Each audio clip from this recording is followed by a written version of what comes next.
Well, hey everybody, we've come to the end of the week. Hope you've had a good week and you're looking forward to both the fall festival this Saturday, tomorrow, 3 to 5, also to worship on Sunday.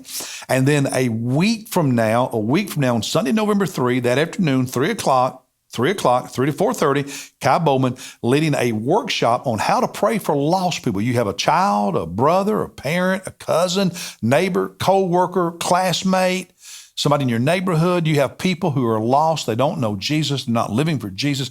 How do you pray for them? Kai's going to train you and help you know how to pray for people who are lost. Okay? So you plan to be here on Sunday, November 3 at 3 o'clock. Today we are in Ecclesiastes chapter 9, and the chapters we skip, 5, 6, 7, 8, there's good stuff in those. So maybe on your own, go back and read those.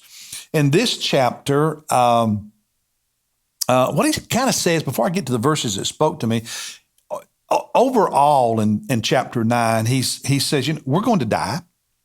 That's really encouraging, but it's true. We're going to die. And sometimes it's not expected. It's not always that we know someone is dying. Sometimes it just happens suddenly and unexpectedly. So do all you can while you're alive, because the truth is you can't do anything from the grave. Well, that's true. He goes on to say, so while you are alive, love your wife, love your husband. Do things that are good and wise and righteous. All of this is good and all of this is right. What happens after we die? Well, that's in God's hands, because God had not revealed every. There were some who, in the Old Testament before Solomon, who understood it better than others. God had revealed some stuff, but as I said previously, God had not revealed to them everything that He's revealed to us today, because we have Jesus in the Bible, the New Testament. And to understand Solomon, it's sort of like looking at verse 11 in the previous devotion today in chapter 9. In verse 13, he said, also this I came to see is wisdom under the sun. So as a human being living here under the sun on earth, just observing things without revelation from God, just observing everything, he said, the wisdom that I have figured out, just observing everything, it's good, and it impressed me. We can learn a lot just from observing life. But there is a limit to what we learn through observing life. The best of human wisdom, for us to know more than what we can know as humans on our own, for us to know more, we need God revealing it to us, showing it to us. That's what revelation is. God revealing, making known what as human beings we can never know on our own. So be thankful that you have Jesus, that you have the Bible, because you have information Solomon, great King Solomon, did not have. Now, some of his wisdom, that he records in this chapter blessed me and spoke to me. And I want to share that with you for my devotional thought. One is in verse 9. He said, enjoy life with the woman whom you love. Okay? Because life is fleeting. Sometimes you'll hear people say children are a gift from God, and they are. But so is your spouse. Think about that. The Bible says your spouse is a gift from God, just like your children are. I think sometimes couples forget that. Another verse that spoke to me is verse 10. He said, whatever you do, whatever your hand finds to do, do it with all your heart. In other words, he's saying, looking at life, wisdom says, don't put things off. Don't wait until it's too late. Don't wait until you die, because then it's too late. So do it now. But whatever it is that you're going to do it well. It's worth doing. It's worth doing now. It's worth doing well, not haphazardly, not halfway. Another verse that spoke to me is verse 17. He said, the words of the wise heard in quietness.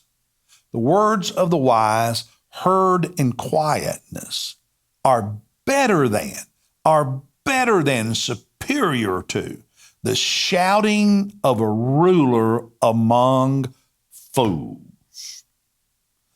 Our culture, our nation, and let's be honest, a lot of us have absolutely forgotten the wisdom of verse 17 because we are shaped by the shouting of fools, whether it's social media, whether it's musicians and artists, whether it's liberal college professors, whether it's corrupt politicians.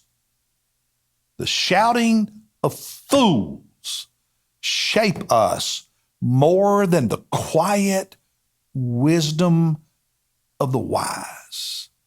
In our culture, it's almost impossible to have a non-emotional, quiet, intelligent, wise conversation because our dander gets up and the emotions rise and we start screaming.